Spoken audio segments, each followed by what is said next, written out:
check it out. We're down at Baden Hall Fisheries in Staffordshire, and we're following on from the theme of last year's masterclass. I've come to a day ticket lake that any of you can come to, public access, no swims roped off, no pre-baiting, just going to fish it exactly like you could. What we're going to demonstrate is the rigs, the baits, the techniques that I use to try and catch these fish. You know, the big one's been on the front page of Carp Talk numerous times, and I've always thought, God, that is an absolute clonker. It could be 50 pounds. We don't know, hasn't been caught for 12 months. But what we do know, there's a lot of big fish there, and I'm really excited to get going. So let's go.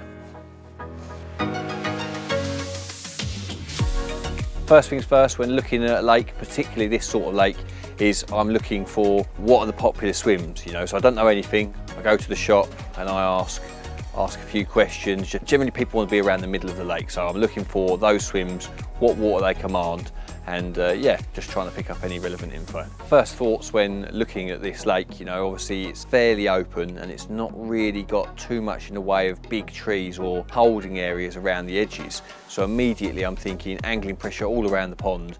The fish could be quite often pushed to the middle. Obviously when you go to a new lake, you know, there's regulars to the water that know more than you do. They'll have tidbits of information of what has and hasn't worked over the years. But really, deep down, my approach never wavers. It's fish where they are, you know, so I'm looking for where they are and I use the tactics that I use everywhere. But sometimes there are little bits and pieces about the lake that take time to learn. And yeah, it's always worth listening, but at the same time, always have your own slant to it. It's just gone 11, and you're not allowed to cast out till 12. I've got this swim booked, but I don't know anything, you know, I don't know anything at all other than there's 13 people on out of 18 swims, and people are arriving and picking up these swims and going in them, and there's going to be 5 free swims, so I'm going to keep my eyes peeled. I don't want to just rush into the swim, get all my gear out, fire them out there and then think, oh no, the fish are over there. So if I don't see anything, probably going to go in this peg. If I do see something, then I'll phone up the office, see if there's any availability of those swims, and then move around there. But yeah, for the time being, keep my eyes peeled, see if we see anything.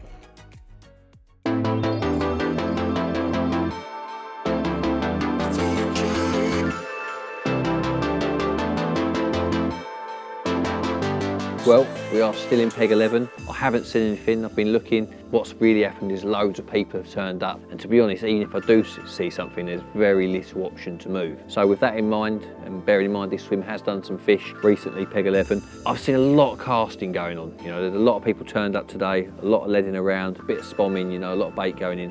And I don't really think that it's quite right for that yet. I think it's a little bit early in the year. I think they're just waking up, and yeah, I think with this much disturbance going on around me, my best bet of a take is to go in with zig rigs. Hopefully anything sort of passing through the swim will be intercepted by this.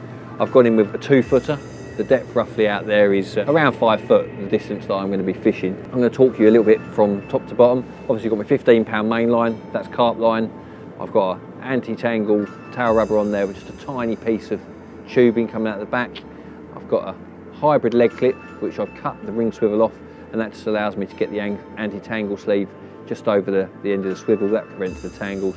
3.5 ounce distance bomb and a 2-foot zig with a size 8 wide gape on there, and a tiny, well I say tiny, 12mm pineapple pop-up soaked in pineapple supreme. Let's get it out there. I tell you what there, I know this sounds mad, but I think I'll hit something there.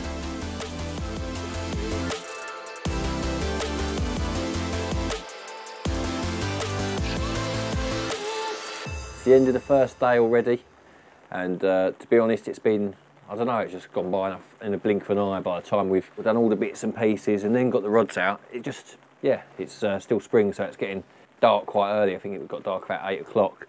But just on dark, or just a little bit before dark, I saw a flurry of activity. 3 fish showed sort of in a small window, and shortly after that, the guy next to me, he had a lovely mid-30, you know, cracking common.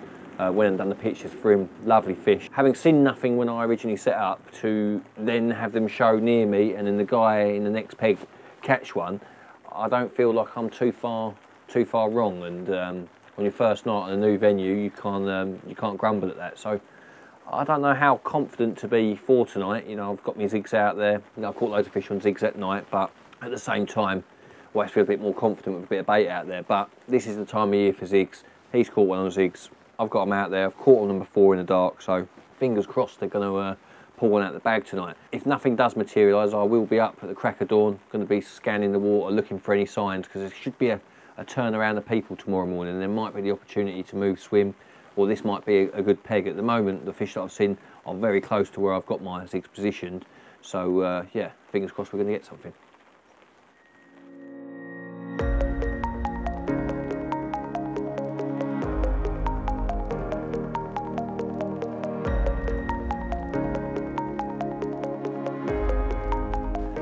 Well, nothing's happened here. Yesterday it looked quite promising in the afternoon, a few fish showed out there, and then the guy next door caught one, you know, that lovely 35-pounder.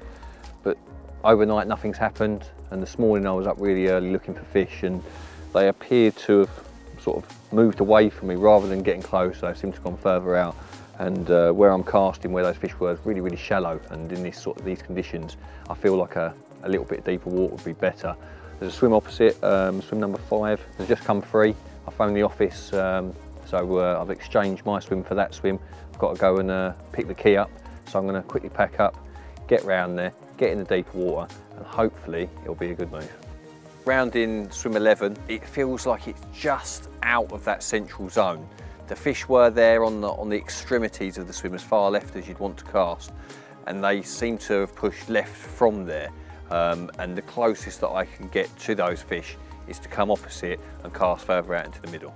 Having moved, I've got sort of a freshness, you know, a more open mind.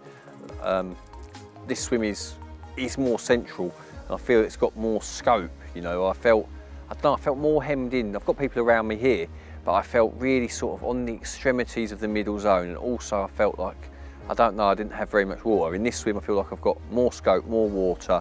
I'm angled straight at the middle of the lake, and I just feel that I can see better. I'm just better positioned to learn and to catch, I feel. Normally, I always fish black foam on zigs, and I've had my best success fishing that in clear water. My murky water success is pretty thin on the ground. Having spoken to Roy the bailiff, he said to me that black foam normally, but at the moment the water's coloured and it seems like yellows and your bright colours oranges, also with a bit of flavour. So I've had some pineapple pop-up soaked in pineapple goo for ages, and I thought that ticked the box, so that's what's gone out. As these sessions progress, what I would really like to happen is for the water to clear up, and then I'd definitely be more confident with black foam because I've had more success on it. And I might end up fishing on the bottom more. You know, what I'll plan to do when we leave here is probably have a few casts around in this swim, and maybe even go round to a couple of empty swims if there are any, and just take in a little bit more, because at the moment I'm fishing blind, just casting out rigs. I want to build up a knowledge of the depths, where the fish have shown in the certain areas, know what the bottom's like. So next week, if I come back, if I fish those swims, I'm better prepared. At the moment, I'm trying to catch, and I'm not really learning a lot because I'm not catching and I'm not really plumbing. But at the same time, I don't want to scare them off. So I'm playing the cautious game at the moment, but I will investigate further. Here, there's a 2-rod rule as opposed to 3 rods. And a lot of people always see that as a negative. But if the lake's really, really busy, I would much prefer it's 2 rods, because 1 rod in the right spot is all it takes. And a lot of the time, 3 rods is another 50% more pressure per angler.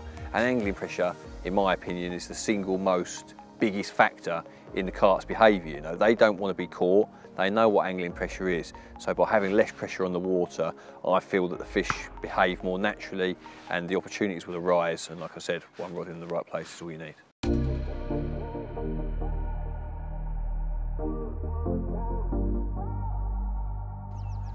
I need to be a bit more spiteful.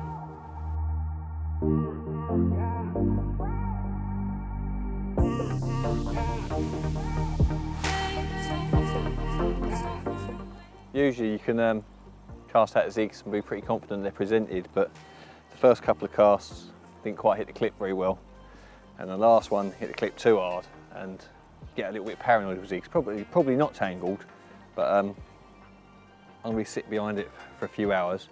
I want to be certain that they're out there perfect. So there's nothing wrong with it, but just in my head I want to hit the clip with a certain amount of force, just so that I envisage it just lays out lovely. Let's get it out there, making a meal of this.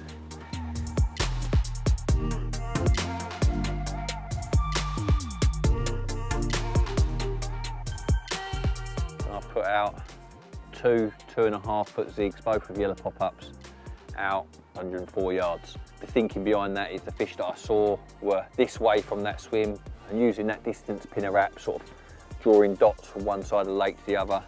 I think that the fish are roughly in the middle of the lake. If I'm honest, they're probably a little bit more in front of the guy on the other side, but I'm not going to go pushing right out into the middle, because that's unfair. You know, he's caught fish, he's probably out there 90, 100 yards himself, and if we both go out 100, it leaves, I don't know, 3 or 4 rod lengths in the middle, 20 yards between us, which is good safe area for the fish. Maybe they might bounce back and forth between us.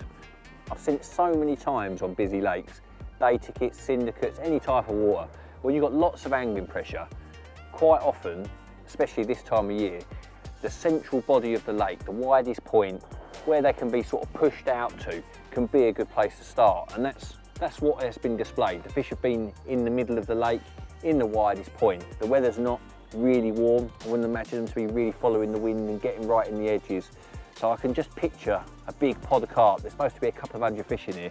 I can just picture them, well, not all of them, but a big group of them out there in the middle. And those little 2.5 foot zigs with yellows, eventually curiosity should get the better of one of them. One of them should just have it. Well, that's the theory anyway. We'll have to see how it pans out. The only thing that's happened today of note is one fish showed around in swim 11, which I moved out of, which is far from ideal. And the same guy as before, round in 12, has caught another one this morning. That happened about 9:30, so fairly late in the morning. And if I possibly had made the phone call right there and then, the swim possibly could have been free for tonight, because he's just packing up. But before we've had any sort of chance to do that, 2 other cars have arrived and they've got swims 11 and 12. So yeah, there's no option for me to move where the fish is showed or where the fish has been caught from. And my only hope at this point is I'm close, and 2 new guys going in opposite me could mean a lot of casting around in disturbance. Maybe they're regulars and they'll sort of know exactly what to do, but if they're sort of new to the lake, they might go out with the marker rod, might immediately start spomming. I don't think they will. I think they've just spoken to the guy in 12 and they probably know that he's caught his fish on zigs, and they probably will get out minimally. But from my point of view, I'd love to see him whip out the old spod rod, out with the marker rod, and sort of set about it and push the fish over this way, because I don't think I'm going too far wrong. I just think the conditions are cold, the fish are really localised in that part of the lake at the moment, so yeah, fingers crossed. Well, it's not happened this week, and other than the activity I've seen in the fish show, I don't really think I could have done a lot else really. There's been very minimal activity, and yeah, I've done the best I could. Weather's looking better for next week, and yeah, I'm hopeful for that. And there's one last thing to do before we get out of here, and that's just to make a few casts with the marker rod and have a feel around out there. Smells like oranges and pineapple.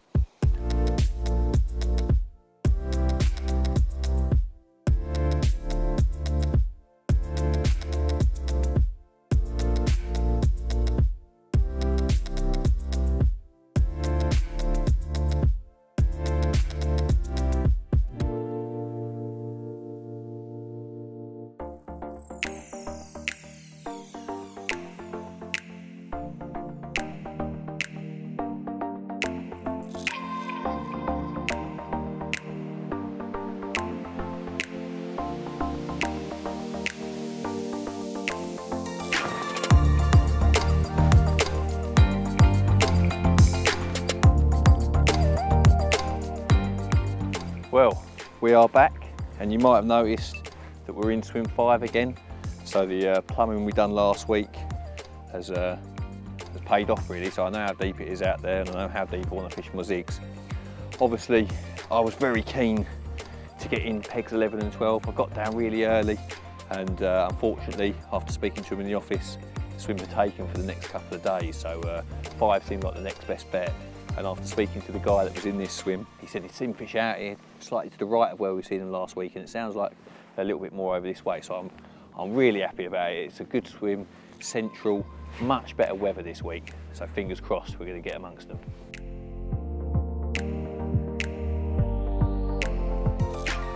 The weather has a massive influence on how the carp behave and how much they feed, and the spring is certainly a time when that really rings true. From my experience in the past, when temperatures reach 20 degrees, that's sort of a no going back. You know, spring has sprung, and we are due to get that during this session. So really, as the days pass, the chance should get greater and greater and greater. I'm happy with the position where I'm in. I'm sure we're going to get some traffic out there, and with that weather, yeah, we should be catching them. Having plumbed out there last week, I found the depth to be sort of 7 or 8 foot plus the float, so 7.5, 8.5 foot deep. I was fishing 2.5, 3 foot zigs, and now that I know the depth, I've caught most of my zig fish 4 to 5 foot down. So with that in mind, I've gone out with 4 foot and using black foam this time. The water clarity has changed, though. It's much, much clearer where it hasn't been raining, and black foam has always been my go-to, the sort of consistent winner, day or night. So I'm feeling more confident this week. Last week I was using size 8 wide gapes, and this week I've gone for size 10 mixers. The water's clearer, so I've gone for the smaller hook, and having now fished it a little bit, I don't think it's very weedy out there, and I'm more than confident in the size 10s being strong enough to land a big fish. I'd only gone in with the 8s because I wasn't too sure of how weedy it might be. Having been into the tackle shop and spoke to the owners, they've told me that I think Tuesday and Wednesday the lake is fully booked, so that means 18 people will be fishing. You know, when lakes are really busy like that, often the amount of pressure, lines in the water, that really can force the fish out into the middle. So peg 5 facing the middle of the lake, that is perfect for what's coming. You know, we've got really warm temperatures, lots of pressure coming, and if you're not going to have the option to move, I would say being central is always a good starting point.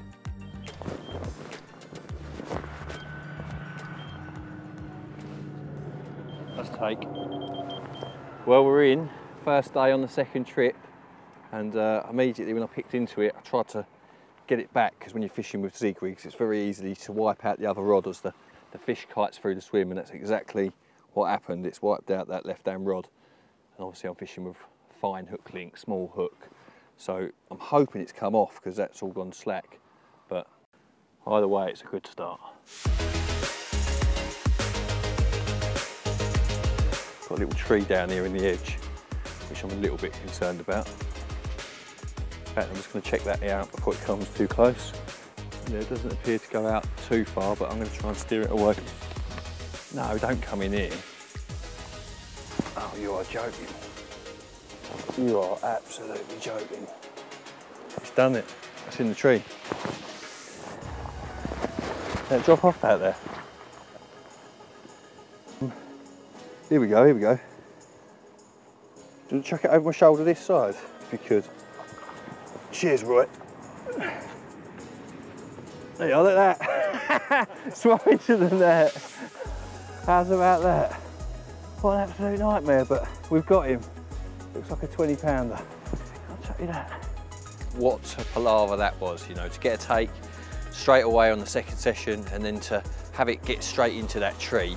What a nightmare. Unfortunately, it wasn't hooked in the mouth, it was hooked in the tummy. And I don't think it had pulled from its mouth. I think it was just a foul hook as such. I think it's a good sign, you know, there's obviously fish in the swim, you know, nothing like that happened on the first trip. So to have that sort of indication that there's fish in the swim, that is a good start. Moving forward from that, we've managed to pull the tree out of the lake, so there won't be any chance of that happening again.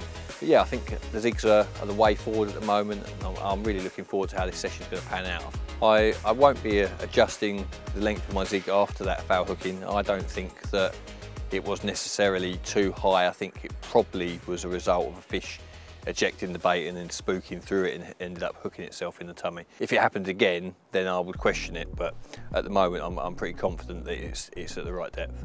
Taking the positives from that foul hooked fish, obviously there was some fish in the swim, probably, well, it could have been just one, but I would like to think that having spoke to the guy beforehand, he said he'd seen fish, and then to foul hook one so quickly, I would say that indicates that there are fish in the swim. And with 3 days ahead of me, that's a great start. You know, it's going to be busy, the chances for moving are going to be thin on the ground, so to be in a central peg, to have fish in front of me, yeah, that's a good thing. Observation is always a very, very important bit of carp fishing. Although I was happy with my rods out in the middle, just keeping my eyes open and seeing that fish show is the sole reason why we're into this fish.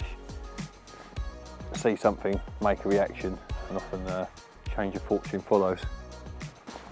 Looks like it was a wise move taking that tree out. Well, he's under the tip, I've not seen him yet, but I'm told the average size in here is 30 pounds or just over. And the one we foul hooked was I would say that was a 20. Odds would suggest this could be a 30. Well, this time he's going in, and he's in the mouth, and he's in. Yes, finally, after all that graft, there he is. Oh yeah, oh yeah, that's fake powder all day long. It's mint. Yeah, boy.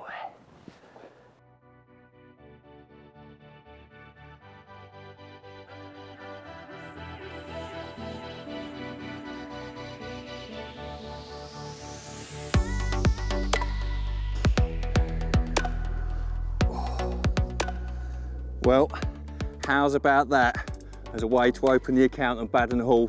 It's been a tough start last week, no fish, and then to foul hook that one this morning, horrible.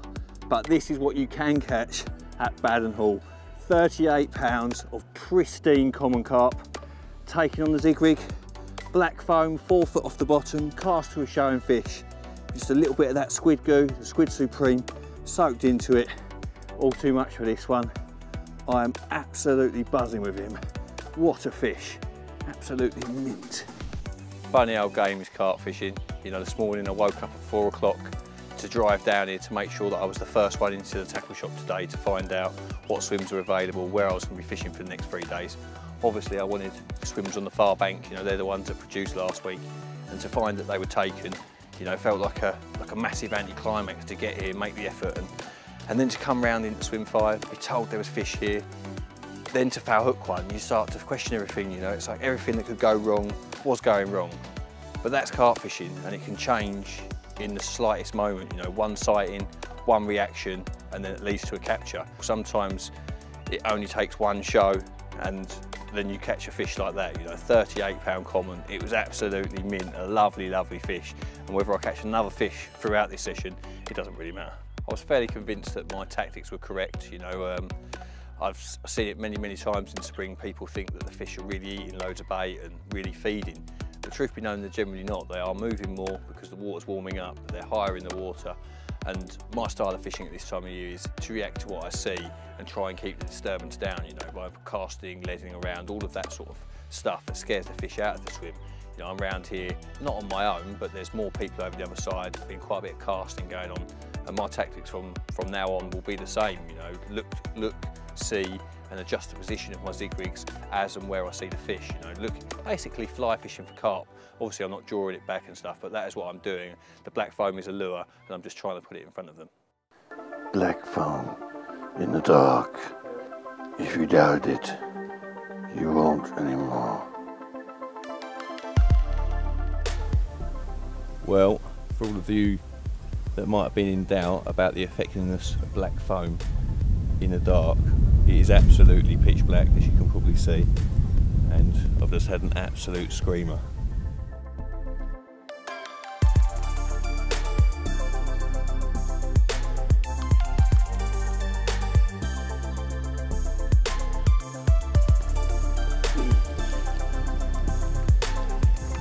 Black foam in the dark.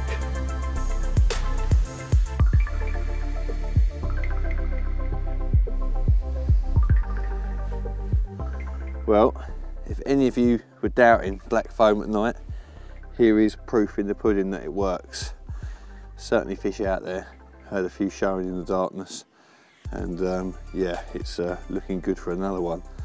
It's not the biggest one, nice, probably maybe a scraper 20, but a good sign. Hopefully there's more to come.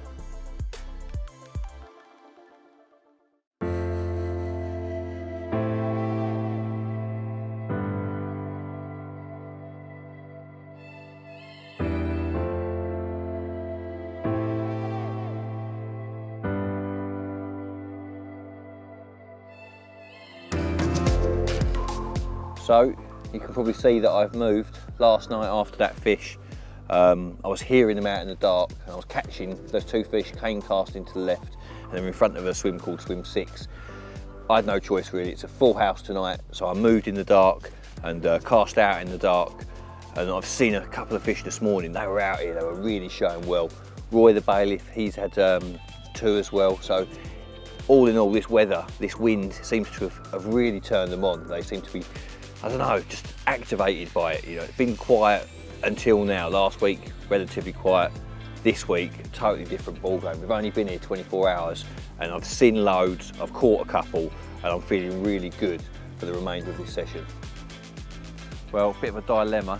The move into 6 looked a good one. You know, the takes have been coming from this direction and the wind's hacking down here. But as always, carp fishing can throw a spanner in the works at any moment, and a guy right up on the back of the wind over the other side, he's just caught one, and another fish has just shown back up that way, more in front of swim 5 where I was. So now I'm sort of torn. Do I make the call to the office and say that I want swim 6, or do I get back in 5? And because the lake's going to be really busy, 5 commands a big area in the centre of the lake.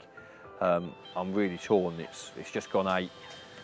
I've probably got until 9 to make my decision, but yeah, it's a real tough one. Do you go with the wind? Do you go where the bites have come from?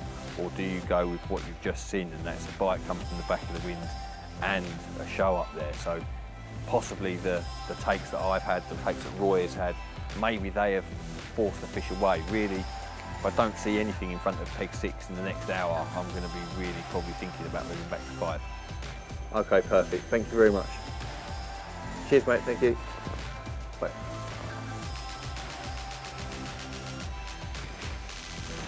Has he made the right move? Oh, there's one. Right, I've just seen one. Just seen one. No, no, no, no. Yeah.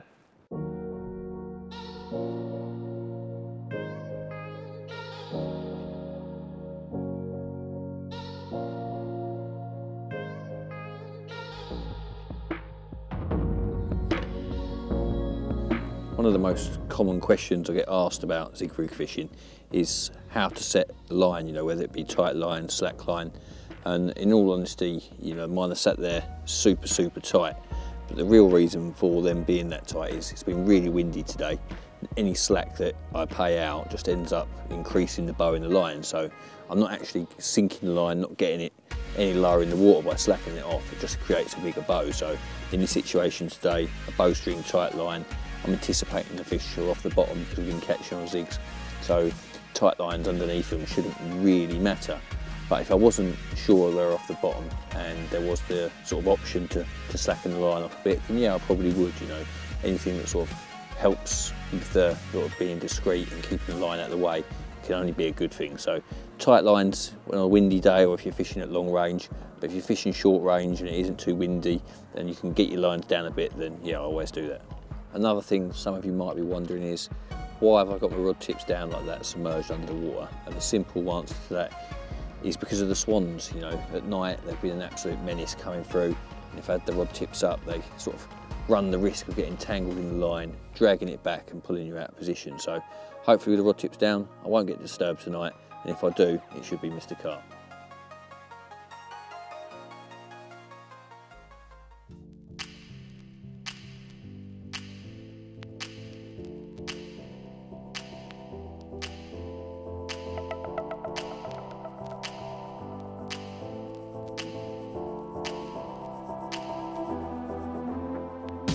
To get the amazing overhead shots of the lake, we use a drone, and whilst getting these shots in the calm clear water, we saw fish cruising just below the surface that we could never have seen from the bank. Not loads, but there's a few dotted around in the middle here and there, and they're pretty close to the surface. So what I've done immediately is took that on board. To see those carp there and not react, that's just not fishing, you know. I have to react. Having seen them up high in the water, seen them out in the middle of the lake, I lengthened my zigs to 5 feet, and then I've cast them a little bit further out towards those fish. On the back of the wind at the other end, sheltered from the wind, it's really hot. And looking down in the shallow margins around the corner in swim 17, around by the little island and the willows there is a massive pod of carp, you know, over sort of maybe 50, 60 yards of bank. there is a lot of groups of fish, lots and lots. I would say the bulk of the fish in the lake are there in the margins, and they're just probably too far out to see from the bank. And having seen that from the drone, you know, it's crazy to know, you know, when you're sitting here, you don't know exactly what's going on. You see the activity and you make adjustments, but when you see that footage and you see them there, I'll be honest, it's totally blown my mind. Hindsight is a wonderful thing in carp fishing, and in hindsight you can make totally different decisions. But, you know, the clues in carp fishing are quite often there, and the fact that last night didn't really see a lot, this morning didn't see a thing, that should have told me enough that with the amount of carp in here, I probably wasn't exactly in the right area, and I should have gone for a look, you know. And now, having seen the fish on the drone at the other end, it's proved the point. You know, sometimes you don't need to see something to make a decision. By not seeing something, that can tell you as much as seeing them. You know, if you haven't seen them in the area, there's a good chance they're somewhere else. And I'm guilty of the lake being busy and not going for a look, but there has been swims change hands over there, and if I'd been right on my toes, I may have seen them up there. So yeah, I'm disappointed in myself for not making a reaction from not seeing anything. But that's fishing, you know, and hindsight again is a wonderful thing. I haven't caught any more. You know, obviously we've seen the drone footage of the fish in the swim cruising around out there, and they're not just sitting still, they're moving around, and we saw a lot of fish up the other end, so it's not like the entire stock is down here. But I still feel that I should have caught more than I did. You know, the first night we obviously got it right by catching the fish, and then the 2 nights since then we haven't got it quite right. And if I had to put my finger on why that was, I would say it would probably be most down to the length of the zigs. The fish were much higher in the water than I initially anticipated. You know, catching them in 4 foot gave me the confidence to continue with that, but the weather has changed. You know, the first day it was overcast. Since then, having seen the fish on the drone, you know, to see that they were near the surface, I lengthened my rigs to 5 feet. But in hindsight, I think the water's a little bit deeper here than it is in Peg 5. I think we're probably looking at 9 to 10 feet. I really think I should have had 7, 8 foot zigs out there last night, possibly even the night before, because the fish have been here, they're topped, I've recasted them, and I've just not managed to get that pickup. And it's really frustrating to look back on it and think that you've not been doing it to the best of your absolute ability. But again, hindsight's a wonderful thing, and if we all had that, then it would be easy. So yeah, it's given me encouragement. You know, we were off the mark. 38 pounder is certainly not to be sniffed at. You know, a beautiful fish. And next week, especially having seen those fish at the opposite end of the lake in the bay on the drone, the wind's going to blow that way, and I'm thinking I would like to try and fish on the bottom. You know, if I can get in the swim on the right hand side that fishes to the willows on that bank. There's a lovely gravel shelf there, and I just think at this time of year it'd be a great place to intercept them. You know, passing traffic, little and often baiting, a little bit of sweet corn, maybe some pellets and some yellow pop-ups. It just, yeah, we've been doing the zig thing and it's worked, but yeah, we'll see what happens next week, and yeah, that is definitely on my mind.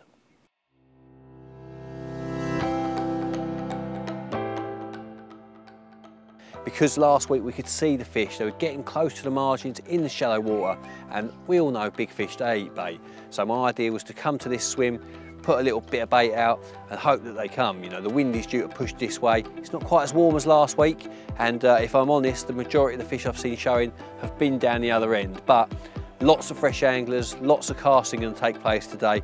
Hopefully it will disperse the fish, and I think if I do my marking and plumbing and have a feel around here now, that disturbance, get it out of the way, and then when the fish turn up I can fish really, really efficiently.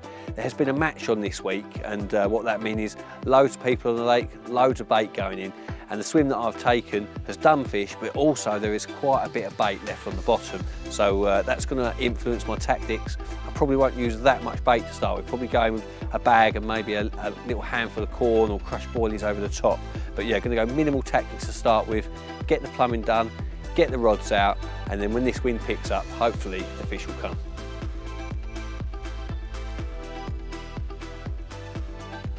Right, put my marker out from the other side, and there's no point in bombing it across when I can come around here with my bucket, catapult, and just get hardly anything, just a couple of pouchfuls of corn, and probably the same again of maggots.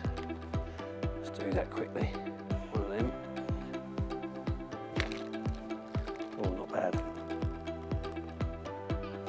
Right, one more on here, and then I'm going to go back and collect my marker rod and bring it round here, flick it out, find another bit, and then cast to the other side, clip it up, and bait up exactly the same.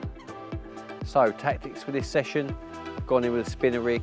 I'm using the size 6 wide gauge Pex and a really small pop-up fish really close to the bottom.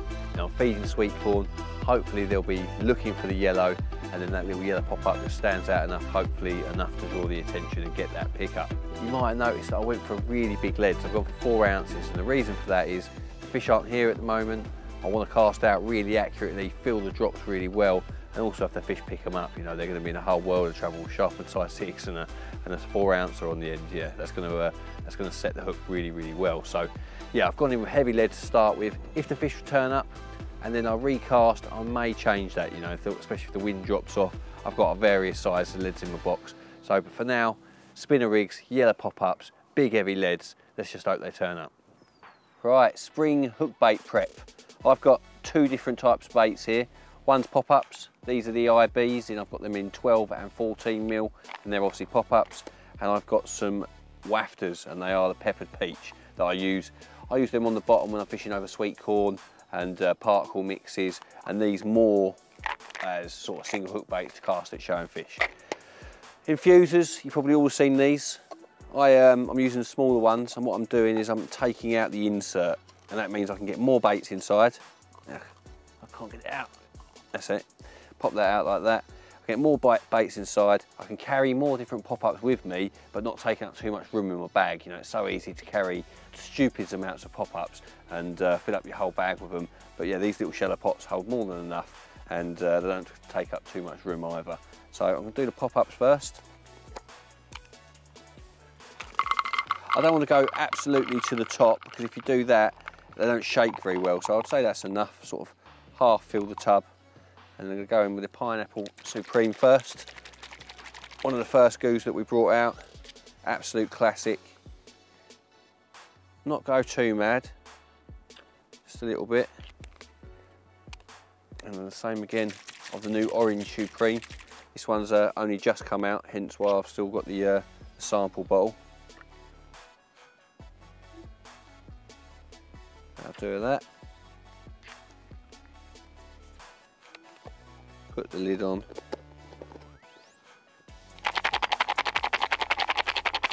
Bear in mind when you're doing this, a lot of people want to do it as and when they go fishing. Ideally, I think you need 1 week sort of to get it in there sort of deep enough. But anything more than 2 weeks is absolutely perfect, you know, and indefinitely. You know, the longer they've been soaked, the better. But yeah, a week minimum, 2 weeks is ideal, and then as long as possible after that, really.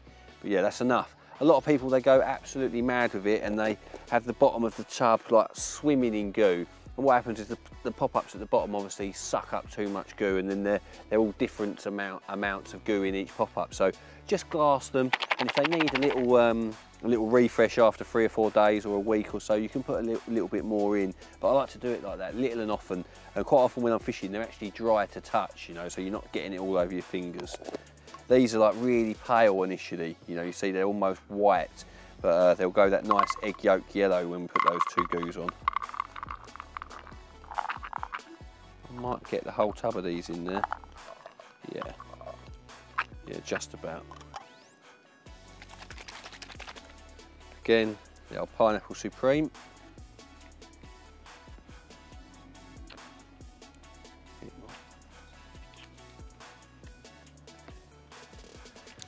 The orange.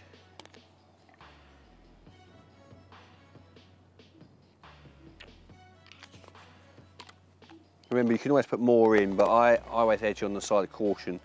I don't want them absolutely swimming in it. Oh yeah, and that's the colour I like. I really like that egg yolk, yellowy orange. It's really rich, vibrant colour, and you just know that's going to catch. Most people would say that I'm known for using really simple or basic rigs, and to my mind that's not entirely true. The main thing that I'm trying to do when thinking of constructing my rig is the bottom that I'm fishing over, the bait that I'm presenting, and also how easy it is for me to use. You know, anything that's really complicated and takes ages to construct hinders me in my time on the bank. You know, I want to use my time for looking for fish, so I'm looking for things that are simple, quick and easy, but also effective. And obviously I spend quite a bit of time fishing with Danny these days, and he's always on the latest wonder rig, always trying to push things further and find new stuff. So, you know, having seen him use the spinner rig, initially I looked at it and thought, yeah, it's not a bit of me. But when you break it down and see it's anti-tangle, it's very quick, you know, all you have to do is change the hook. I can see the benefits of that, you know, in my fishing, just by sharpening a few hooks and then having them ready just to clip on as and when I catch a fish or as and when I want to recast. You know, it's so quick, so easy and so effective. So yeah, it's a rig that I probably wouldn't have used, but having seen Dan use it, it's something that I've added to my game. It's just a very good rig for presenting pop-ups very close to the bottom. It's easy to do and strong, reliable, anti-tangle, then yeah, I'm all over that. With the rods across to the far margin quiet, the fish started showing in the open water to my left. It was time to get the zigs out. Right, this needs to go out. Out, out.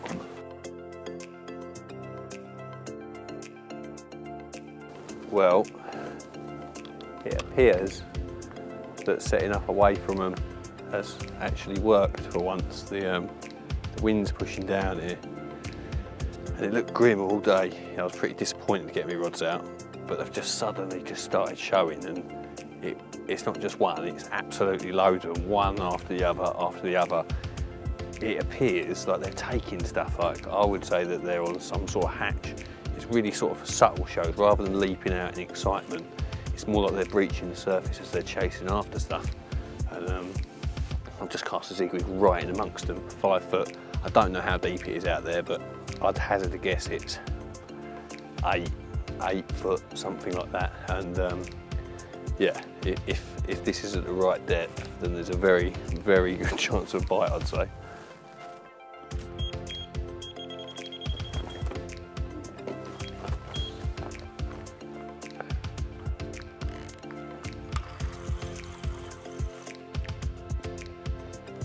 Oh,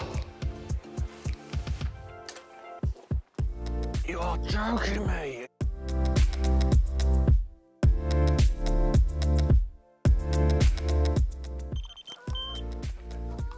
Well, it's the first evening, and they just descended on us like locusts, just came out of nowhere on the wind, and they were showing over the deeps rather than the shallow area where I'd put the pop-ups.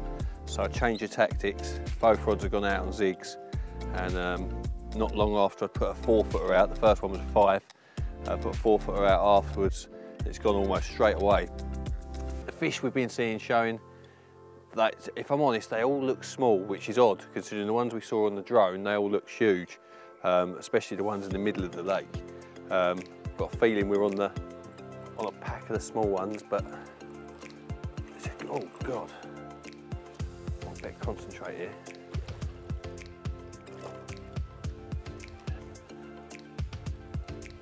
Here he goes. Well, that's a nice start. I'm going to leave him there just a second, reel in my other rod that's got the 5-footer on, take a foot off that and get it back out there, because that was only in the water a few minutes, and yeah, I think I need to get down to 4 foot.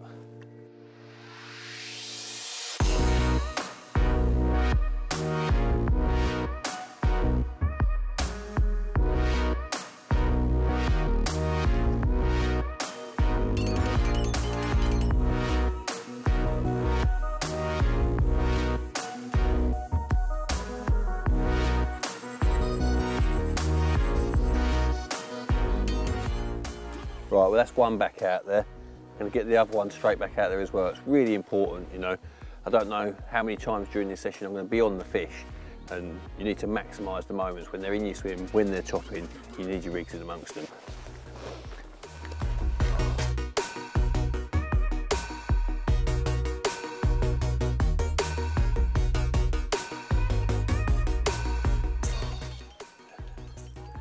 First evening, would you believe it? All the fish are up the other end of the lake this morning, and I don't know, I was despondent. I was worried that they weren't going to come, but the wind has blown. They started topping, changed the tactics, and although he's small, he's given me that telltale piece of information. 4 foot up in roughly 9 to 10 foot of water, and the fish are still about, they're still topping, the rods are in position, so yeah, things are looking really good for the night ahead.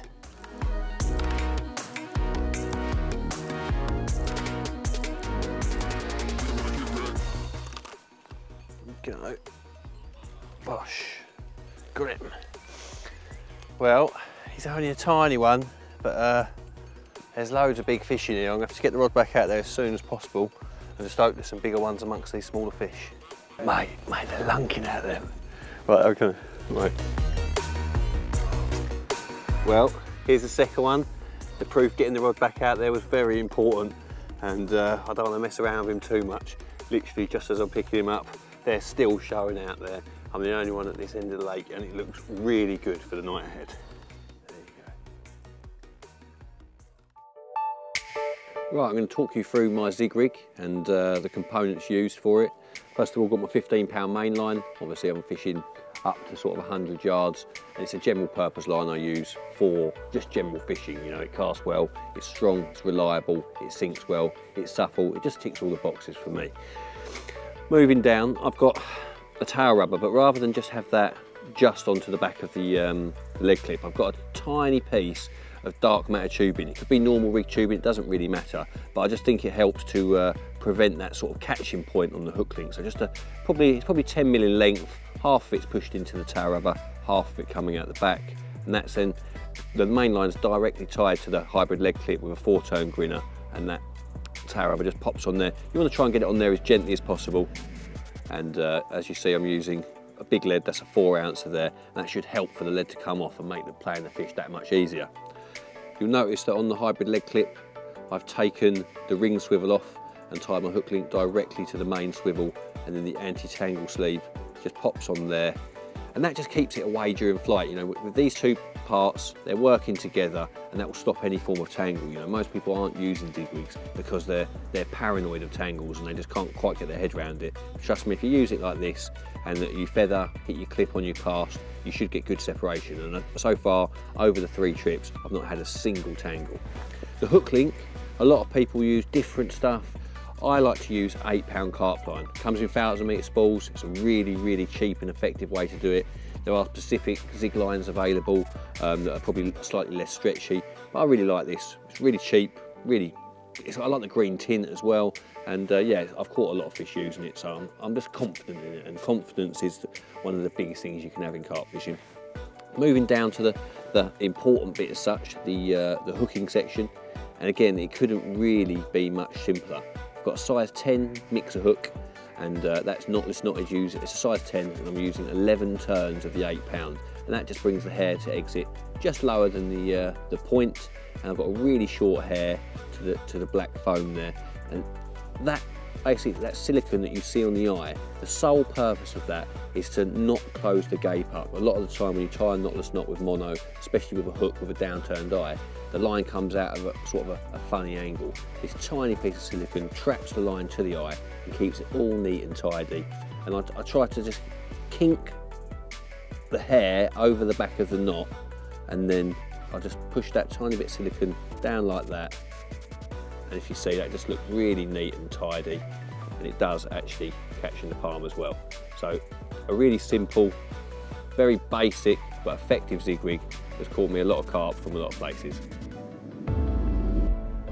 I've still got quite a bit of free water around me. There's no one sort of to my left for the next swim, and then the 4 swims opposite me are free.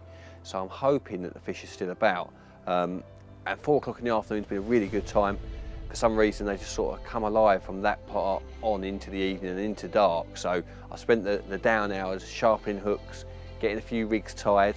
You know, so if I've got 10 sharpened hooks, 4 tied zig rigs, you know, anything should happen. All I've got to do is cut the line or clip a hook on, and then I'm straight back out there. You know, those minutes when you're in the bivvy, or in the shed in this case, sharpening hooks, looking down, looking for a magnifying glass, I'm taking my eyes off the water, and that is stopping me locating the carp, looking where I might be casting. So to be prepared, I'm ready, and anything should happen, I can get back out there really, really quickly. With the fish starting to show in the open water again, it was the perfect opportunity to get the marker rod out, refresh the margin spots with bait. I'll probably fish 2 zigs for the afternoon, and then put 1 rod back on the bait tonight.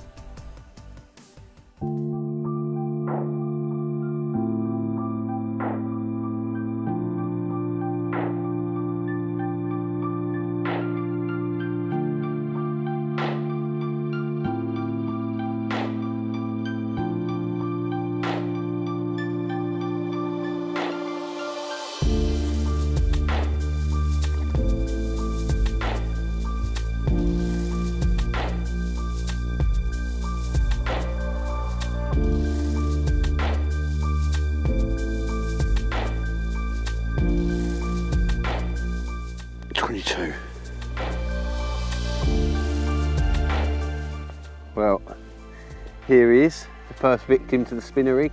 Well, this session, should I say. All the fish until now have come to zig rigs, and this one has come to the IB pop-up on a size 6 wide apex from the faithful spinner rig.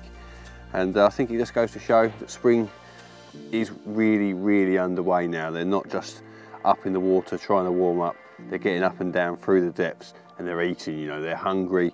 Now I've got something to work with, I'll get a bit more bait going on that spot, and hopefully a few more, including some bigger brothers and sisters, might turn up later in the session. Well, having had the take in the dark, it's really important that you can get your rod back on the spot, and normally we do that by wrapping up round distance sticks, clipping up and casting to a horizon marker.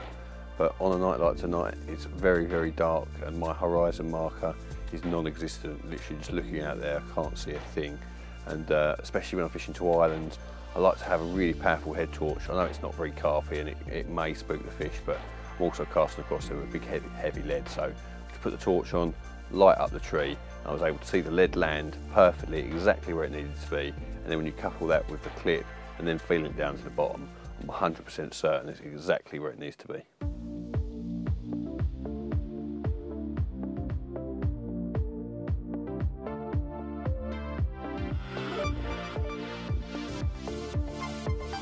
Hey, got him.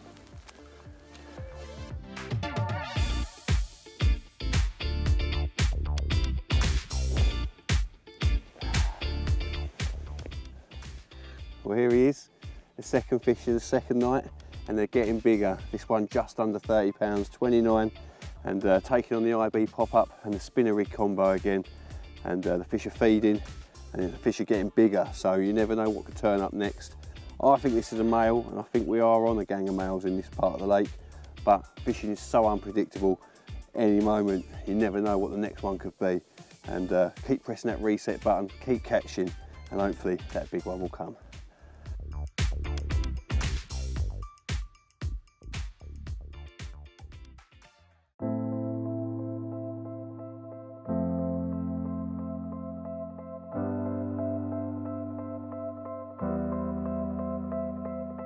Productive night last night, 2 more fish, both falling to a rod cast to the far bank where I've been fishing the old spinner rig and the yellow pop-ups.